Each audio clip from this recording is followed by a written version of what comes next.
snake crawl? Can a man mount up any higher? Oh, way to the north, I see whole cities on fire. Hi, friends. Welcome to another episode of Area 312 Rock and Metal Podcast. I'm one of your hosts, Kent, along with my co-host, Rex. friends regarding our very special guest today.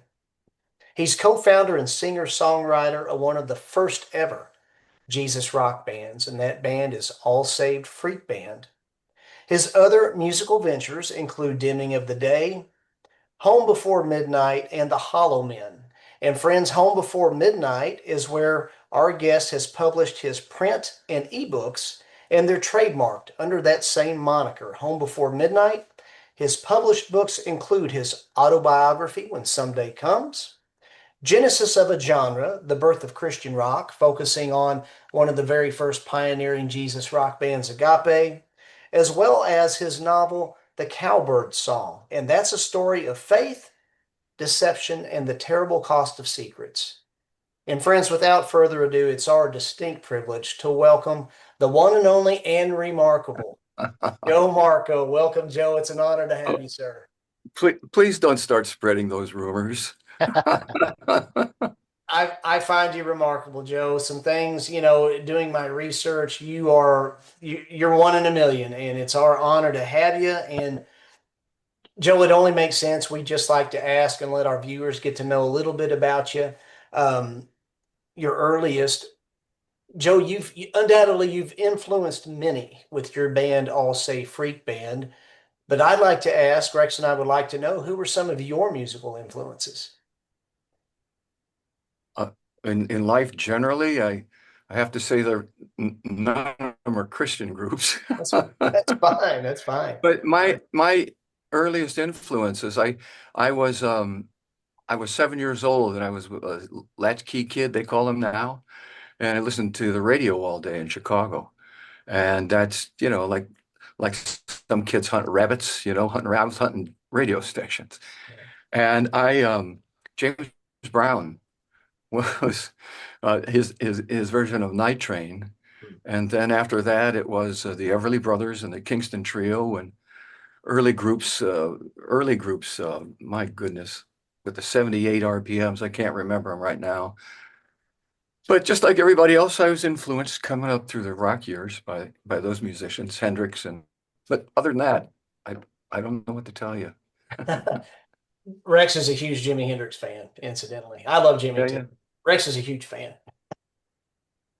Well, those were people who set trends, and that's why they got into the Rock Hall. Is because, I'm not vouching for anybody's music or anything, but just in my appreciation, because they were originators. They weren't copying anybody else, and it was that's a cool thing, I think.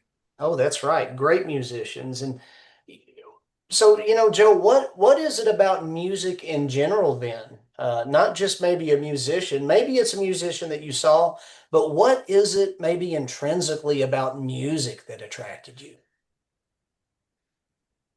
I've just come to observe that some people are drawn to music like wood is drawn to a flame.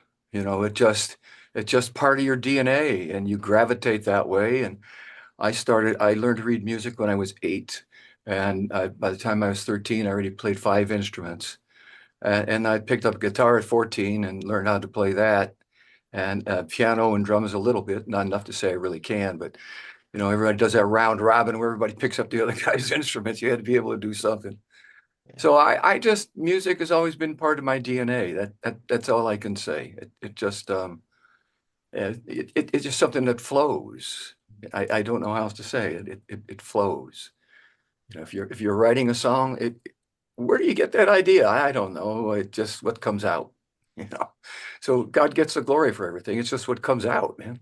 That's right. Amen. Amen to that. And so, Joe, you mentioned by the time you were 13, you played a host of instruments. Prior to All Say Freak Band, were you in any bands? And if so, what genre were y'all putting out? I was in a group in Chicago we had a couple of different names. The Trees was the one we ended up with Treez. And we were like a regional band, like Wilco was a regional band, just a local group that keeps on going, making a living locally. And the drummer for that group was a good friend named Val Fuentes. And Val became the drummer for a group in California called It's a Beautiful Day. And their song White Bird in a Golden Cage has been used in many movies. And he went there, and I came to Ohio and co-founded a band that did Christian music. But my first recording was at 15 at Chess Studio in Chicago Wow, as part of the Battle of the Bands competition for the city. that's amazing. Well, well then, Joe, when did All Say Freak Band form? When exactly did it form, and how did it form? We, I got saved, well, say rededicated my life in 1968. And later in that year, because I've been doing rock music, and I had already done a couple of records and copywritten a couple of songs even as a kid. So I had a sense of the process. And I started writing songs with Christian lyrics based on my experience at the time. And mostly folk music, a little bit of blues and rock edge to it. And then our pastor played keyboard, and he played like a honky tonk kind of piano, that rolling left hand. Sure. And by November of 1968, we had a radio program on Saturday nights at WREO Radio in Ashtabula County. And we were playing our music already in November of 1968. And, I think about um, some of the people, Amy Grant was 8 years old then. And, so I feel like an ancient guy. But we go to the county fair and we rent a tent and have church services twice a day, and the band would play, and the rest of the people, part of the church, would pass out tracts and talk to people about their souls. It was a very aggressive soul winning band. There's no fooling about that. We were not a church band. We were a very aggressive, in your face Christian rock band. Criticize the fellowship, use LSD and take a trip while the world rolls on by.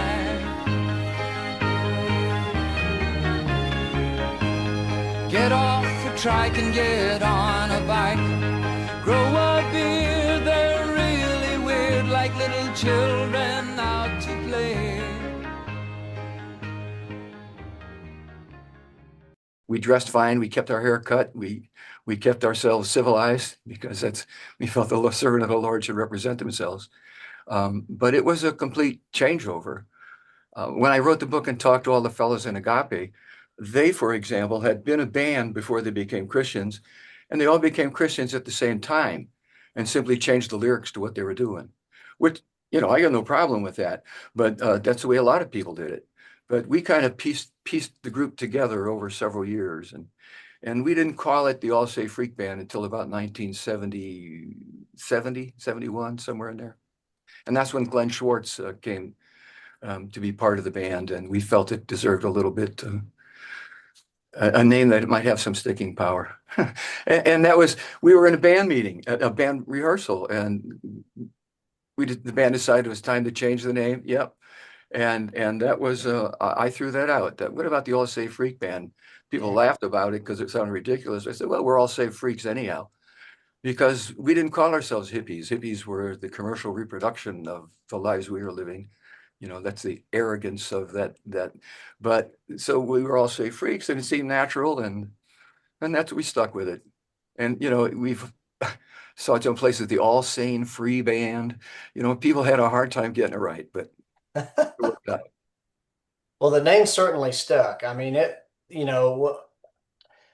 your reputation, the band's name, it well preceded you guys from the first time that I laid ears on you, but I always remember that name because when you hear that name, I don't think you can forget it. It's just I don't know, there's something about it.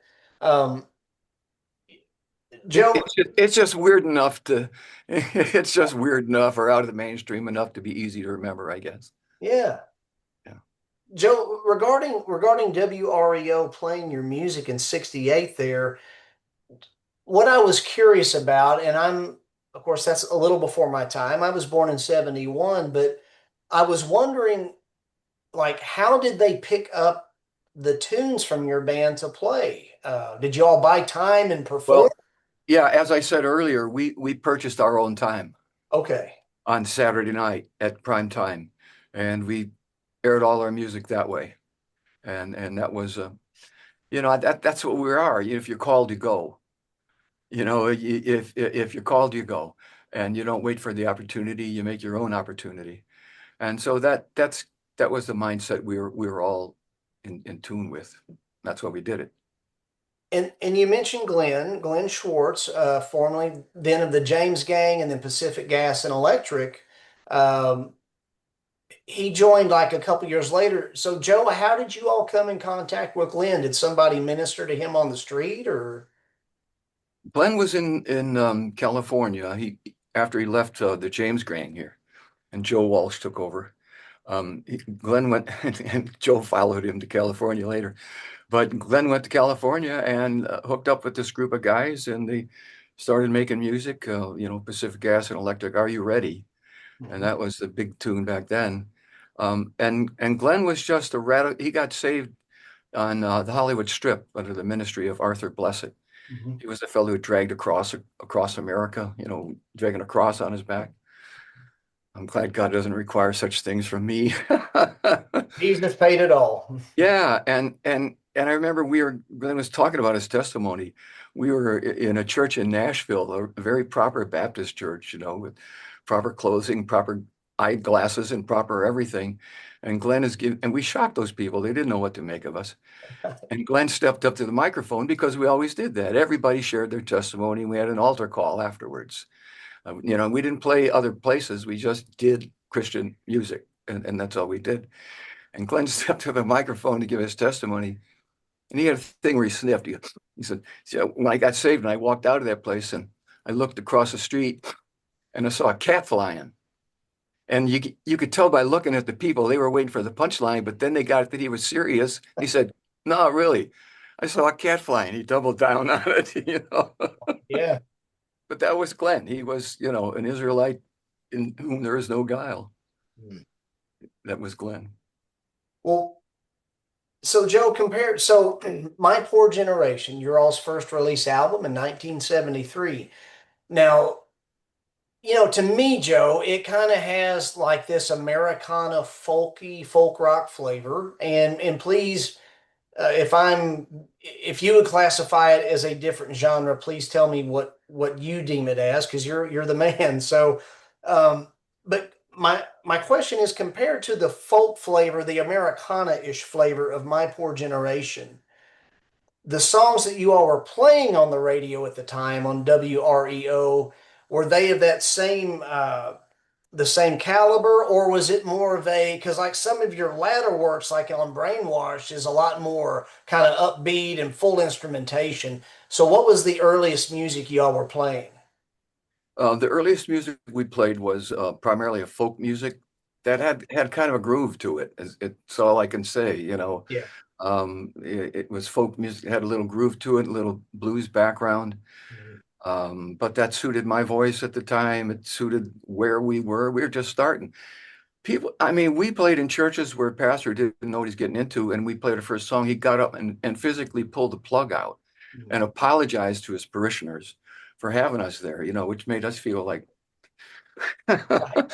you know, Yeah. but people didn't know what to do with it. And it was a matter, we ourselves didn't know what to do with it. We questioned whether it was of God because nobody else that we knew of was doing it.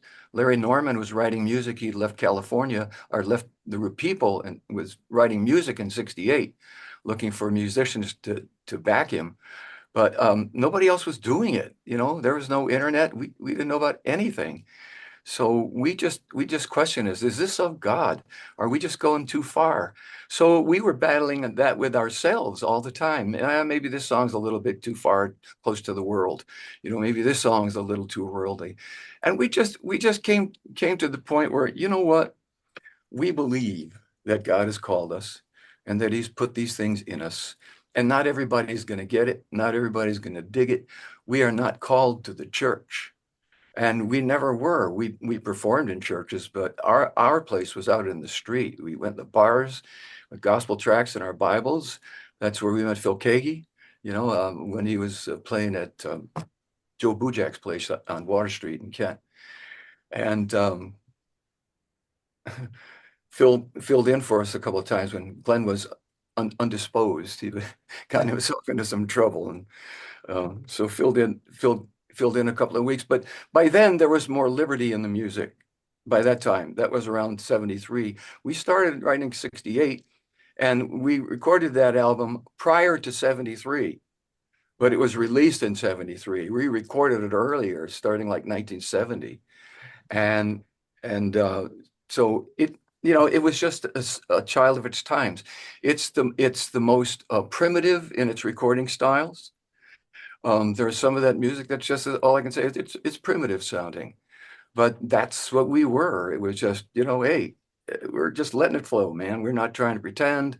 This is us, and this is what God has given us. Try to keep it hid from the kids. Try to conceal, but they still know he's real.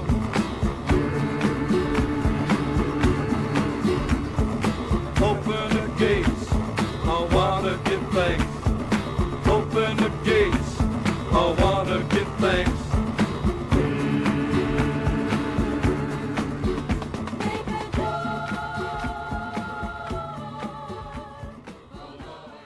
So after that, we were able to spend a little bit more time on the albums, and so they might have gotten a little bit better mechanically, and structurally. I'm not sure, but we were able to open up more. And as Glenn joined us, when Glenn joined us, then that expanded the band.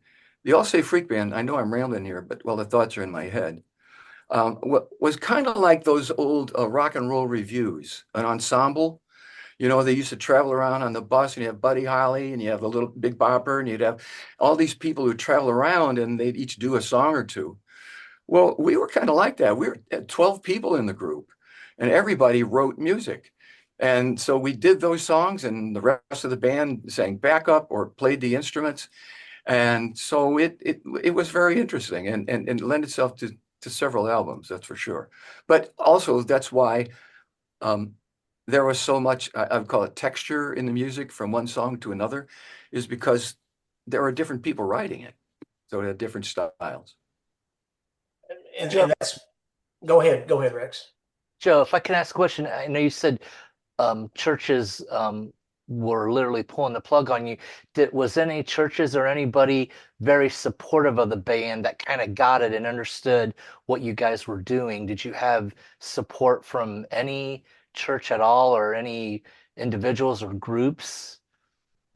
They supported us as a church, but they didn't necessarily support that music. Okay. That these guys are maybe losing their way or something. Maybe we were wondering the same thing. But at some time you have to make up your mind. This is what is that in your hand? He asked Moses. It's a stick. Throw it down. What do you have to use? Use it. Like the song Sower says, take what you've got and do with it what you can. And it's not always going to pass critical acclaim. Not everybody's going to be into it. But man, it's that piece of you that's been ignited by Christ that you just can't help but say, here it is. Here it is. I hope you find some value in it. Joe, do you feel that music, and you said something earlier about and it's kind of the same song, second verse, and by the time it gets to mine and Rex's generation, it's a few other verses down the line, but it's kind of the same old song and dance with the new generation and the generation previously not quite getting it. Mhm. musically speaking. But my point here is I was going to say that maybe do you feel that music is kind of like an extension of a group's personality? Absolutely. Absolutely. Music, whether you want to acknowledge it or not, rock and roll music is an art form. It's art, and what's the difference between an art and a song? A song originates as a spark in the heart of a musician who's practicing or he's playing. Oh, that sounds cool. And it moves him emotionally. And then he's able to communicate that to a crowd and they pick up on it and it moves them with the same emotion that originated in the musician. That's art. That's what art does. It stimulates emotion. And so I think, whatever we're doing, it can be art. It doesn't have to be acceptable. It's our art. Now, if you call it that, you're crazy. You have to let other people call it that. It's work is what it is. If there's art that comes out of it, that's cool. But for me, my real issue with Christian music has to do with the lyrics. The lyric content. We were right in your face. And it doesn't mean that everybody else has to be. Right. Keith Green, for example, wrote some amazing music, and it was in your face too, but in a different way, And then that all got kind of channeled off. Christian rock music became two different things, but it's been a vehicle for use for the Lord's Spirit, and still is. And you made mention, and I know what you mean by the term the world, but I was just thinking as just listening to you talk because you were there, you were the onset, you and maybe just a select handful of other people right around the same time, but you were one of the original pioneers. And the earth is the Lord's and the fullness thereof, and every good and perfect gift is from the Father of the heavenly lights. And when I was hearing you say that, I'm thinking, people, the Lord gave us music and He all gave us different personalities. And I believe that's how different music comes about as a form of creation or art from the Creator in a form of expression. Mhm.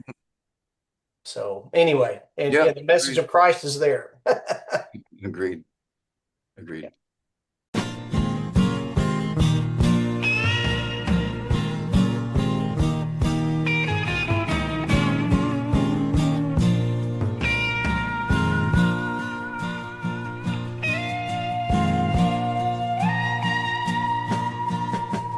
Get to know your husband, seek to obey. Pale horseback riders are common this way. Joe, I believe that you sang the actual song and played rhythm guitar and on the whole album, My Poor Generation, and you sang the lead vocal on the title track. And I was curious because you had, I think you made mention earlier, a roughly a 12 member ensemble of the band. So songwriting, was that something that everybody did collectively, like a think tank, or did people sometimes come in individually with songs and y'all worked it out? How did the songwriting process go? Most of the time, people brought their music, it was complete. And then the band listened to it and does it need harmonies? What does it need? Not what does it need, but what'll help make it better more than that. And so we made it a group thing on that basis, but people's music pretty much came intact. Gotcha. And so there were several writers then, and that added the different flavors, and it was wonderful. As I understand it, RCA and Columbia Records both took an interest in All Say Freak Band. You all never signed with them. Pardon the pun. Was that a contract with the devil? That our pastor, the piano player who was in charge of everything, he just didn't feel like he wanted to give up control of the music. And so that's what it came down to. Whether it was keeping control for himself or for the Lord, whatever. And so we did not sign. We played every week in Kent just after the riots and built another church down there. But that's where they came to hear us and talk to us. Joe, was there a specific studio? Did I'm recalling Res Band, who a little bit later on they had their own studio. Did you all? Because I want to talk about y'all living communally, which was not foreign at the time. It was kind of part and parcel for a lot of different artists and bands and groups. Did you all have your own recording place, or was there a favorite studio that was a public studio that you all used to record? Well, the answer is that no, we didn't have our own studio. We barely had money to record because everything we had was going into, we were on a farm and on a communal farm, and we were self-supporting, and we also printed newspapers and gospel tracts and purchased Bibles to give away. I mean, we were an evangelism arm. And so the studio wasn't something. The music only existed as a tool to proclaim the gospel. If it wasn't for that, there was no other purpose in our minds. It existed for that purpose. And so we poured things into that. But no, we didn't have our own studio. But if I am correct, Joe, you recorded these albums at Cleveland Recording, correct? That's correct. Cleveland Recording. That's kind of like, at the time, it was the center of Great Lakes recording. Mhm. All kinds of group from Detroit and everywhere else came to Cleveland Recording to record. Cool. Joe, would y'all living communally and on the farm? And I think probably a lot of work to do on the farm. Did you all set aside a specific time to have group or band practice and to work on the songs? The band was ignored except when we had concerts or recordings to do. But other than that, we didn't. Like I said, its purpose was to get out the gospel, and we just got good enough to get out there. Yeah, we weren't concerned about being a rock band. We weren't practicing every day. We just wanted to carry the message. Well, And most of us had enough experience anyhow. We could show up and play. Joe, in 1973, y'all recorded My Poor Generation. And then later that year, there was 27,000 volts of electricity. Joe, is that a shareable story that you could share with the viewers? I share it all the time. I put it in my book. I was working at Lake Erie, and I hit a temporary high tension line of 27,000 volts, and I was the ground, and it blew out my chest bone and the back of my head. Took my right arm and most of my left hand. I was burned over 55% of my body, and I still have to have a dressing changed on my head a couple of times a week because there's areas that, it's just skin stuck to bone, and it doesn't work so well. But at any rate, there was that. And then I had to learn to move and walk and sing and everything else all over again because my chest muscles are gone, and I breathe with my diaphragm entirely. So singing had to be, a whole new development there, but worked out okay. Wake up, come on to Jesus. Do it with all your heart and make a new start.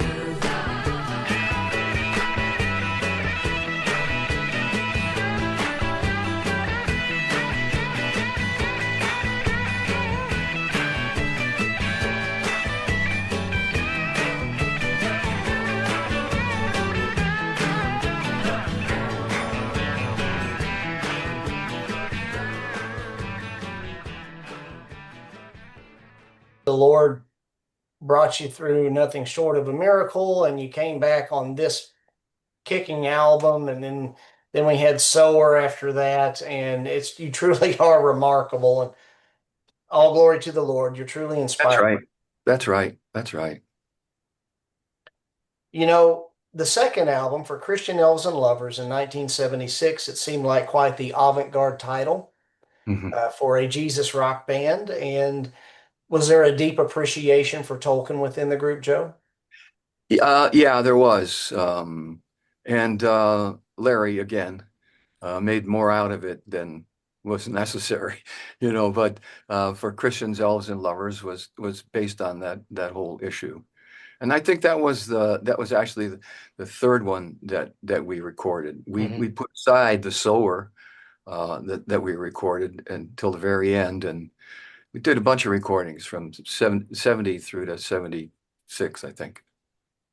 Gotcha. Well, if I could, Kent, Joe, when you said that you just spent a limited amount of time at Cleveland recording, doing an album, roughly how much time would you be in there to do the entire album? How many days or hours or to do an album?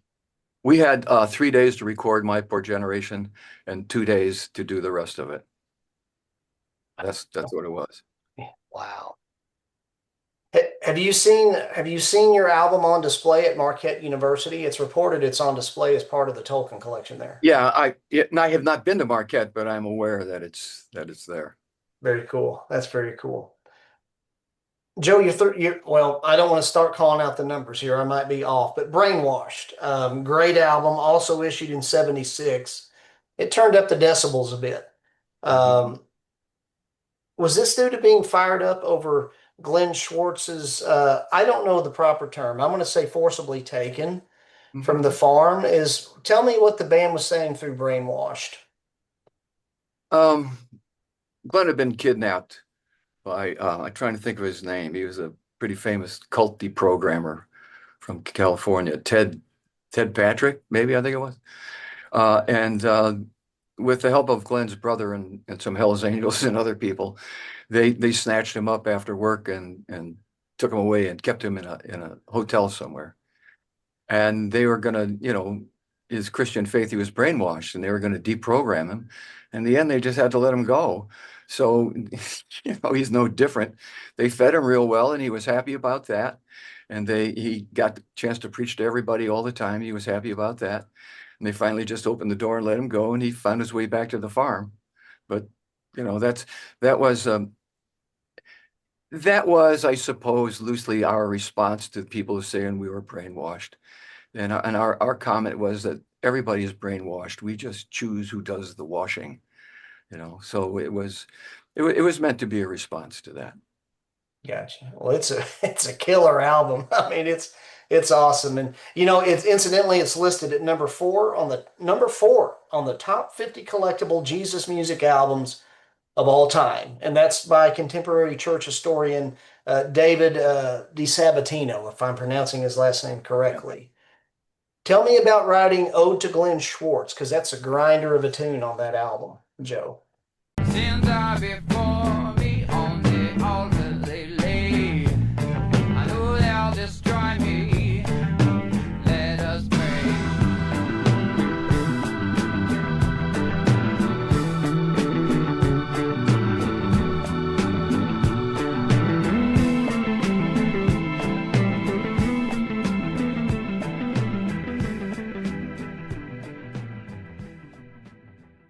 Glenn and I used to sit up at night and practice and write music in the back seat of the car, till late in the night.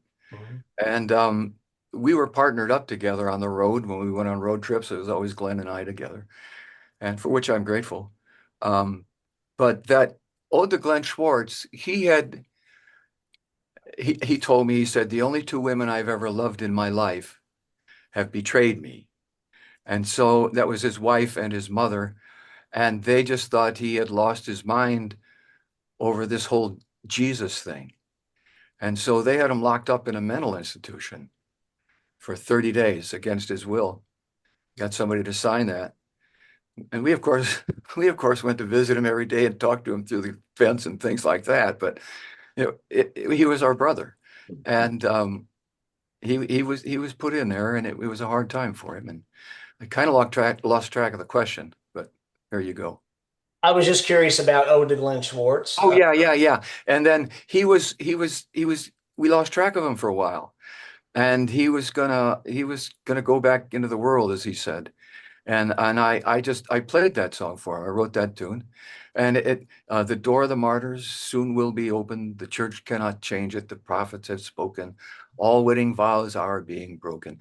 That was about his wife. She took off her ring once and hooked it in my nose, and I follow her now wherever she goes. but the great King of glory is calling my name. And if I don't give my all soon, I won't be the same. So it was his experience that he was going through with his wife and the mental institutions. And he played that song. His band, the Schwartz brothers, continued to play that song every time they played, right up to when he died. And they, in fact, recorded it with Joe Walsh and Dan Harbach down in Nashville. And I'm waiting to hear that release sometime. That's amazing. I'm glad that you did the lyrics there because that's what was so impressing in my mind. I'm like, okay, what is Joe talking about? Thank you so much for revealing that. That's pretty awesome. The All Saved Freak Band, the All Saved Freak Band also performed in '76 at the Summer Olympics in Montreal. You all played as headliners at the Man in His World Pavilion. Tell us about that, Joe. Well, that was interesting for a lot of reasons. How we ever got that gig, I have no idea. But we played up through the Northeast when in Indian reservations in Canada, and just with our acoustic stuff, and played mental institutions, and just set up and played. But the Olympics was part of that, and it worked out really nice. It was a nice experience. That there weren't we were scheduled to play at certain times, and people. It was in the Olympic Village, and the athletes came and passed through, and it was pretty cool. And then in the '70s, you all played at the mayor's private Mardi Gras reception as guests. How did that come to fruition? Well, that was Mayor Moonland Drew, and his family is still in politics now, Mitch and his sister. Um, we had set up a tour in New Orleans, and we went down to New Orleans. We were going to play several places. I didn't really know how these things were set up, but we just showed up. We had a room in the French Quarter where all of us stayed. It was very nice. And we were the mayor's guests. We played on the steps of City Hall. We played at the mayor's ball, which, man, that was a hoot. We all showed up in tuxedos and proper dresses and had our picture taken with the mayor. And the people did not know what to do, but they said, we want to dance. And we didn't know what to do because we didn't want to play dance music. You know, do we want to play for them to dance? And we just said, let's preach. What Okay, they do with it, they do with it. there you go. We got almighty burns the cities down.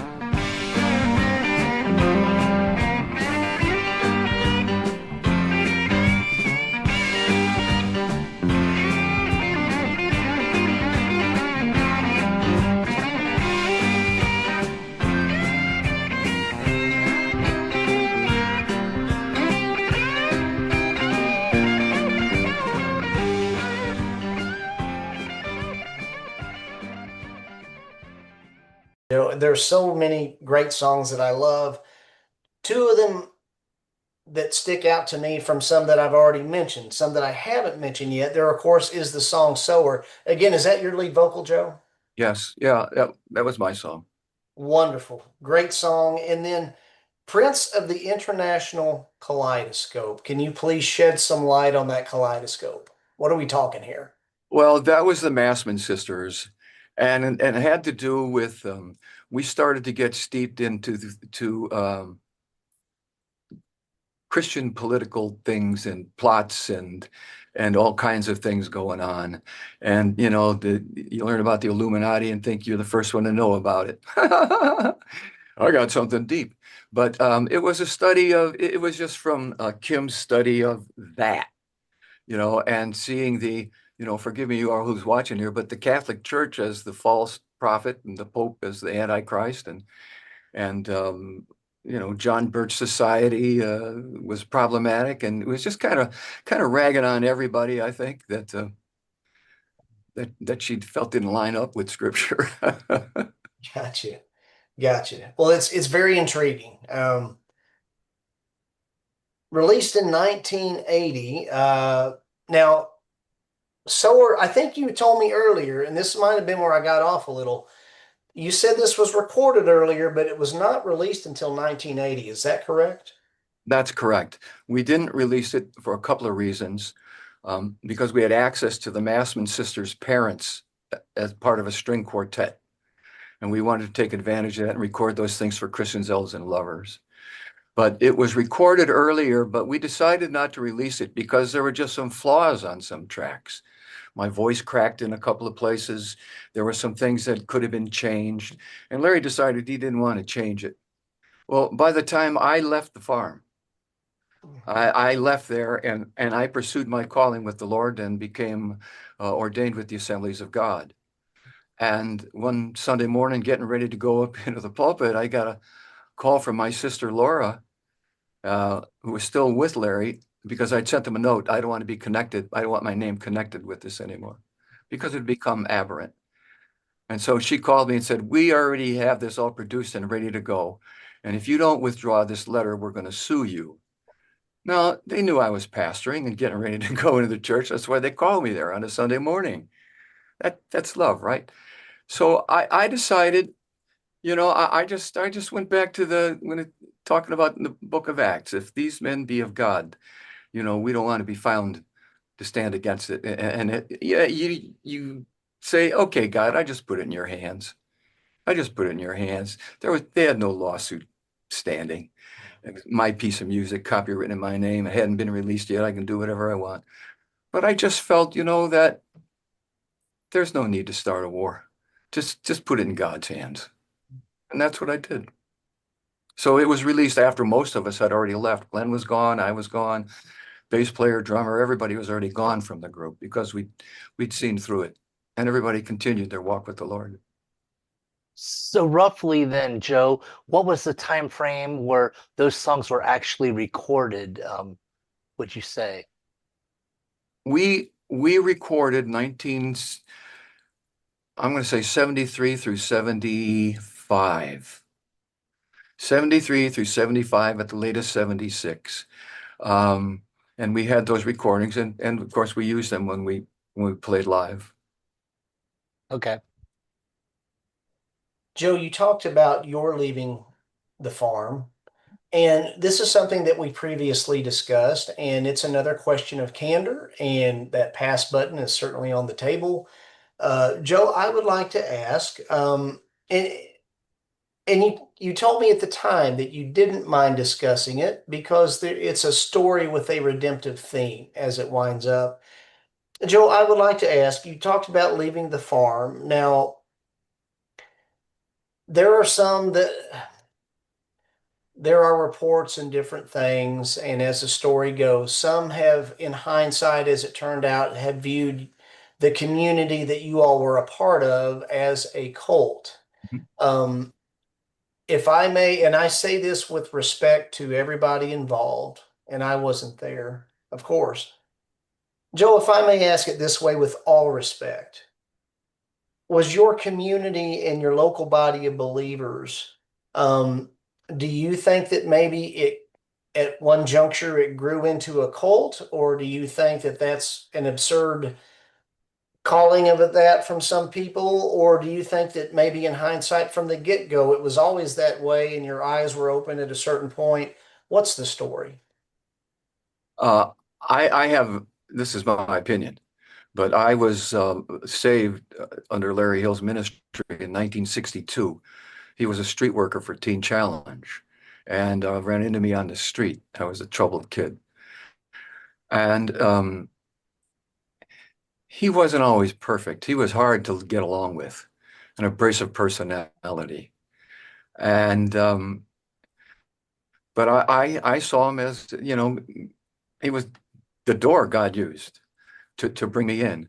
And it was like for so many years it was worthy of emulation because it was, gospel, gospel, gospel. We memorized entire books of the Bible.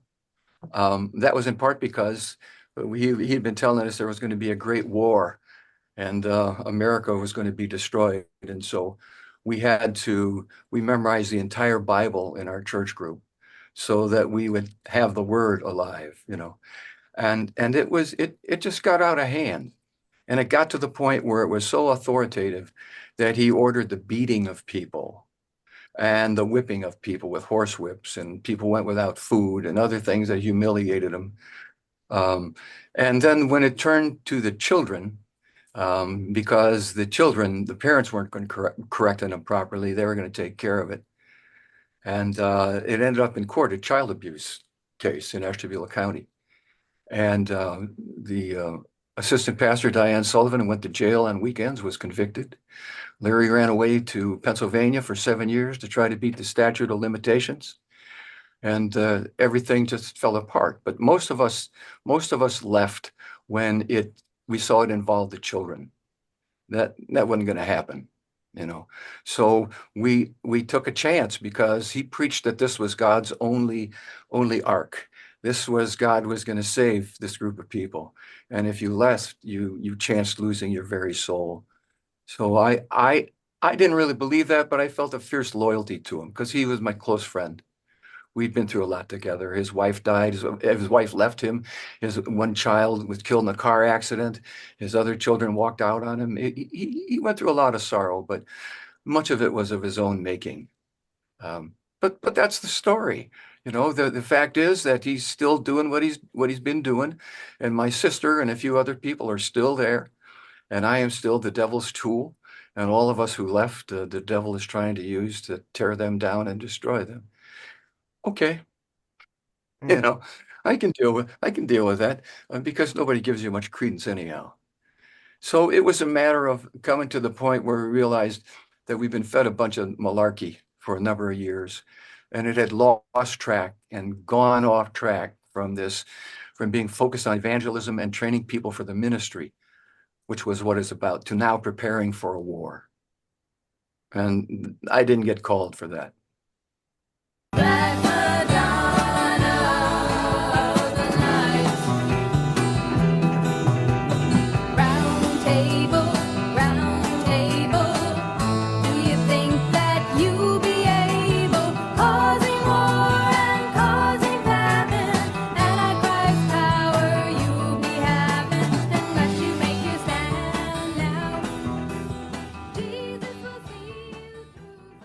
The last question I'll ask about that, Joe, or maybe two lesser questions. Number one, when the adults started getting beaten with whips and stuff, did that not kind of seem among the other adults like, hey, this is off base here? Absolutely. Absolutely. Yeah. But this speaks to the power of an individual to bend a mind using scripture. And for example, when I was burned, he told everybody that they better be careful because God did that to me because I spoke roughly to him. He used things that happened in people's lives and either took credit for it or, you know, identifies it. And I've learned that whoever controls the flow of knowledge and the interpretation of facts in our lives, that's who controls our thinking. And for most of us, we manage to do that ourselves or with a really good partner, you know. But that's where we went, and we were all deceived for a while. I took it once, and my back end was all burned with scar tissue from burns, and you know, tore up. But I told him, I said, I'm never going through that again. I'm never doing that again. And it just said, what does this have to do with faith? It has to do with obedience. So it was problematic. Joe, if you could say any next to the last, and then we're going to move on to some good things. If you could concisely warn anybody, like things to look out for to assure them that they are not in a bad situation with a group of people like a cult, what would you wish to tell them regarding that? Some warnings maybe to look out for. I think that the statement I made about whoever controls the flow of information and the interpretation of facts is very important because often they want to interpret everything that happens. But if you get somebody who starts talking about touch not mine anointed and do my prophets no harm, and are applying it to themselves and their choices, it's time to walk away. You know, it's time to walk away because that's wrong. They're trying to carve out a niche for themselves that they don't have to answer for. And if you somebody's claiming that kind of authority and that prophetic authority that they're not, here's another clue, they're not submitted to anybody. You know, there's nobody over them. There's no presbyter. There's no district council. There's nothing. So if there's nobody over them, if those things are going on, it's time to think about that. And I'm not saying that people aren't walking in the Spirit of the Lord, but I know that in terms of the Jesus movement and everything else, there was a whole lot of garbage that was peddled in the name of the Lord. And so it's, you know, it happens. It happens. And then my last question regarding that, Joe, regarding all the albums that All Say Freak Band put out, how should we as the listener, were those made at a time? These to me, as a Christ follower, seem to be very rooted in the Word. And I guess what I'm asking is, can people listen to these in full faith and know that, hey, this is good stuff, and this was rooted in the Word before maybe some of the issues arose later? Yeah, I think there's only a few things like Prince of the International Kaleidoscope and you know, a few of those other fairy tale kind of things. But other than that, it was just the word and it's the gospel. And there's, you know, there's nothing to be afraid of. Our vessels became tarnished after a while, but the light that was inside of us was still genuine and pure. And that's why we left. You know, so what was coming out of us individually was still unique and genuine. Um, but it, you know, I wouldn't be afraid of it. I've heard people say before, you can't listen to any of that music because they were a cult. Well, I understand the wisdom of being careful about things, but I also understand people ought to be wise enough to know what they're listening to. But I'm talking to Joe Markko here, whom I dearly respect, and that's the Joe Markko that's here. And I thank you, Joe. And incidentally, 2006's harp song "Willows." It was named by Cross Rhythms magazine as one of the top 20 CD releases of 2006, and so that was years after. And this is like a best of. Uh, Joe, that's amazing, and that's how much people love you guys. 20 as the band, as the ensemble, 20 years later, or excuse me, top 20 release of 2006. That's pretty cool. This is the Lord's doing, and it's marvelous in our eyes. You know, I don't take any credit for that. God is good, man. And we believe that God gave us the music. And however it happened, I don't know, but I can't take credit for any of it now, these many years later. You know, it's just the Lord's doing. And you mentioned earlier that there was a time when around the end of 1968 and into 1969 when there was like a spontaneous eruption of Christian music around. And I kind of bristle when people ask about, well, who was actually the first one to do Christian rock music? And like I care. You know, this was a spontaneous thing and it was happening here, there, and everywhere. And that's why I say my answer is this is the Lord's doing. Mhm. You know, and it's marvelous in our eyes. And God gets all the glory for that. Amen. And it is marvelous because in an age before social media like it is today, Hmm. like you just mentioned, Joe, different parts all over the US where the left hand didn't know what the right hand was doing. And all of you, a small group was popping up Hmm. of artists. That was you guys, and a few others. I would be remiss, Joe, if I didn't mention this. Tell me about the Hollow Men, Home Before Midnight, and Dimming of the Day, your current musical ventures.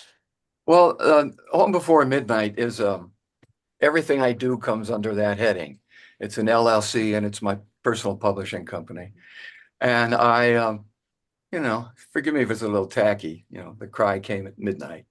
So you got to be home before midnight, you know. Yeah. And so I publish my books under that title and the music under that title. And I still write and create. I have my own studio where I do my vocals and mix and master work. And I'll send out a track to somebody and my friends will jump on it and we'll build it from there. But We Are the Hollow Men was just a play on the words of uh, who was it now? I forget. The Hollow Men. C.S. Lewis. Yeah, Hmm. the Hollow Men. That we are the Hollow Men, seeking praise from dead men's hands. That line just rocks me because that's everything. Everybody's doing that. Our disguises leave us sightless, so blind we cannot see in dreams. You know, it's that kind of a thing calling us to task. We are the hollow men, shape without form. What can I say? That's enough.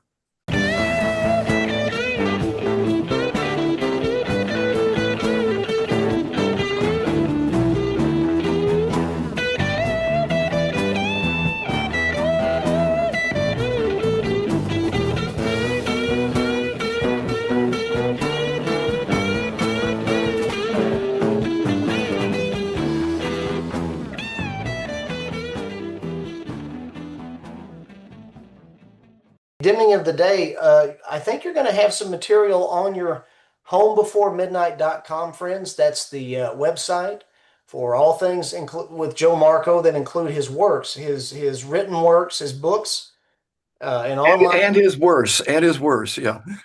Oh, it's great stuff. But friends, you can check it all out there. But homebeforemidnight.com, I'll post that in the description below and across the screen. Joe, you are, if I'm not mistaken, by Christmas 2026, you hope to have some singles out online there that they're cover songs by artists. Tell us about that project. Right. Well, I've decided after all these years to do a project of covers. And it's not necessarily Christian music, but it's music I think that is positive and still says some of the things I want to say. Leonard Cohen's Tower of Song. Bob Marley. Bob Marley, yeah, Satisfy My Soul. And it goes on. There's a number of tunes, and Ain't No Grave Gonna Hold My Body Down, that big rockin' version that's been done. But I want to do some songs. What was that by that priest, the Shelter Me Lord? It's a Catholic priest, really funky bluesy thing. But I continue to appreciate my groove. That's awesome. That is so awesome. Friends, that's homebeforemidnight.com. And his books are also there too, friends. You can check them out, ebook and printed format. Rex, before we kind of head out to the message from home, do you have any other questions? Yeah, the only question I had, and you mentioned it a little bit, Joe, were you aware of like Wilson McKinley and Agape and even Love Song and that? I know there wasn't no internet and everything, and those were kind of regional all over the United States. Were you aware of these other bands kind of happening at the same time or not? We did not know there were any other bands until we heard Larry Norman's first album, and then we wanted to quit. It was just so good, and we had so far to go, Mhm. But that was in 1969. Right. We were completely unaware of anybody else who existed at that time or was doing anything. Mhm. So we were, felt kind of alone in the whole thing. Right. Didn't have now in California, Chuck Girard, I talked to him about it all, and he was shocked when he heard drums being played in a rock song to the music because he got chastised for bringing drums into the church. But the whole thing evolved, and in the West Coast, they had people that they knew. They were having rallies and things going on, Christian concerts, by 1970 already, and we were still doing rock concerts because that's where our focus was. But they started having Christian concerts around 1970 or so, and then we started hearing about other people. Cool. Okay. Joe, if you can make a brief statement to leave a lasting impression with your friends and fans and family, what would you wish to tell them? Well, I think we're living in an age in which we have to know who we are. We have to know where our faith is centered. We have to know what we believe and stand on it. And I think it's time for Christians, if we can. I think it would be so wonderful if we could return to that spirit of early evangelism. And my wish would be that people could start to talk to others about Christ. Just the question we ask people: if you were if you were to die tonight, do you know where you would spend eternity? But we were right in people's face. Other people say, "How is it with your soul?" And just say something simple. I had this prayer time today, it was wonderful with the Lord. Do you have that kind of access? Just talk to people out of the course of ordinary business, but get active talking to people about Jesus. The Bible says, compel them to come in. I don't know what that means, but I know that we should be busy talking about Christ, and know the rock we stand on. Amen. Amen. Amen. Amen.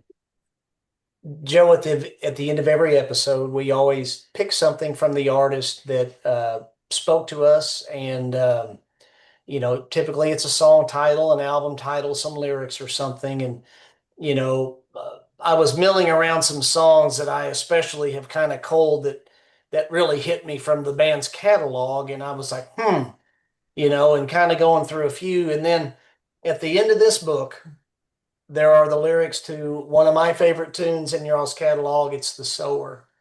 And I'm like, there's my answer right there. Joe, the song Sower from from the album, it reminded me of Matthew 13, 18 through 23. I'm going to read that because this is from the Lord's word. It's the most important thing said here today because it's the Lord talking in his word. So listen to what the parable of the sower means. This is Yeshua. This is Jesus talking. Whoever hears the message about the kingdom but doesn't understand it is like the seed sown along the path. The evil one comes and seizes what was sown in his heart. The seed sown on rocky ground is like a person who hears the message and accepts it with joy at once, but has no root in himself. So he stays on for a while, but as soon as some trouble or persecution arises on account of the message, he immediately falls away. Now the seed sown among thorns stands for someone who hears the message, but it is choked by the worries of the world and the deceitful glamour of wealth, so that it produces nothing. However, what was sown on rich soil is the one who hears the message and understands it. Such a person will surely bear fruit, 100 or 60 or 30 times what was sown. And Joe, your song, The Sower, reminded me of Jesus' words there, and as recorded in Matthew 13. And I want to say, Joe, that thank you for bearing fruit because your fruit is still being received today. Isn't that weird that we obey the Lord and things outlive us? That's right. That's right. Well, Joe, is there anything else you'd like to say before we wave goodbye to our friends out there? No. This, Goodbye, everybody. yeah, this has been such an honor, Joe. Thank you so much, sir. Oh, my pleasure. Thank you very much, both of And you. all glory to the Lord for his unspeakable gift. We're That's going right. to close out, Joe, but please don't hang up. Just hold on tight. We're just going to wave goodbye to our friends. Take care, everybody. We'll see you later. Take what you got, do with it what you can. 'Cause the good God in heaven needs us, so we're in the land. Hurry, take what you got, do with it what you can. Because the reaper in heaven needs us, so we're in the land.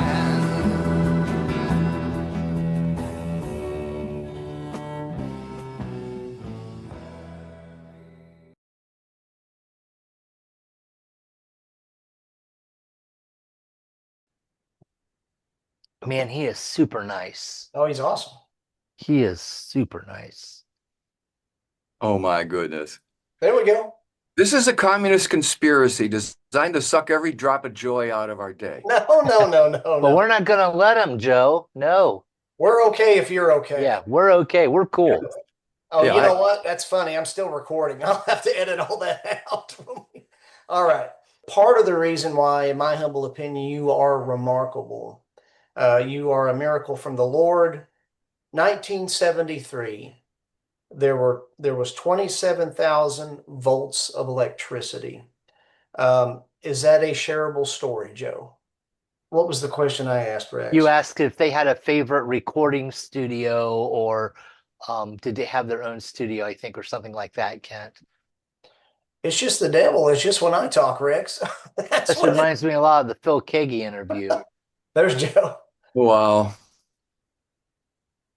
Do you just want to answer the question, Joe? Because I can piece it together. Yeah. I forgot what it was. I'm sorry. Okay, Joe. It's all good. We were talking about Phil Keaggy earlier, Joe. Wonderful person, wonderful artist. Yeah. When we had, of all people, Phil Keaggy on, there was an issue on my end about something, and it was freezing up every 60 seconds with Phil. Or quicker. Yeah. And you want to know how, and I love Phil Keaggy, and I had booked this interview with him, and we were both freaking out because we were like, this is Phil Keaggy, and like every 45 seconds we'd Right. have to start over. So yeah, we're cool, Joe. We're cool. Well, how do you think I feel? This is Kent and Rex, you know? I mean, this is, come Oh on now. yeah, you know, Kent and Rex there, yeah. I'm gonna waste this. Come on, man.